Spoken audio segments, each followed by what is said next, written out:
कसं आहे असे चिथावणीखोर वक्तव्य करून महाराष्ट्रातली जी सुव्यवस्था कायदा व सुव्यवस्था हे बिघडवण्याचं काम बच्चू कडू करीत आहे.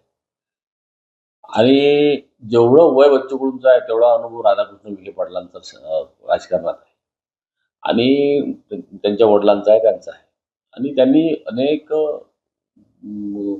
जनसामान्यांसाठी चांगले चांगले उपक्रम गोष्टी राबवलेल्या आहे आणि अनेक पदं भूषवलेली आहे. त्यांची गाडी एक फोडणाऱ्याला ₹1,00,000 बक्षीस द्यायचं असं म्हणणे आणि त्याच्यानंतर एक आठवड्याभरापूर्वी आमदारांच्या माना कापणे, आमदारांच्या घरासमोर लघुशंका करणे, अशा प्रकारचे चिथावणीखोर वक्तव्य करून महाराष्ट्रातील कायदा व सुव्यवस्था बिघडवण्याचं काम करत आहे.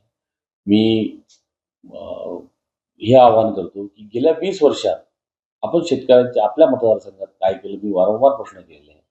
काय केलं? याचं उत्तर साधं आहे. तुम्ही ते द्यावं. नंतर महाराष्ट्रातल्या शेतकऱ्यांची आम्ही महाराष्ट्रातल्या शेतकऱ्यांची काळजी घेण्यासाठी सरकार सक्षम आहे.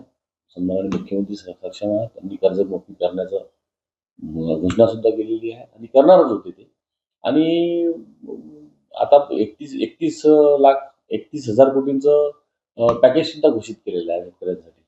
आणि त्याच्यामुळे शेतकऱ्यांची काळजी ही शासनाला आहे, मुख्यमंत्र्यांना आहे, दोन्ही उपमुख्यमंत्र्यांना आहे. मी हे असं चिथावणीखोर वक्तव्य केल्यामुळे मी मुख्यमंत्र्यांकडे त्यांच्यावर कारवाईची मागणी करणार.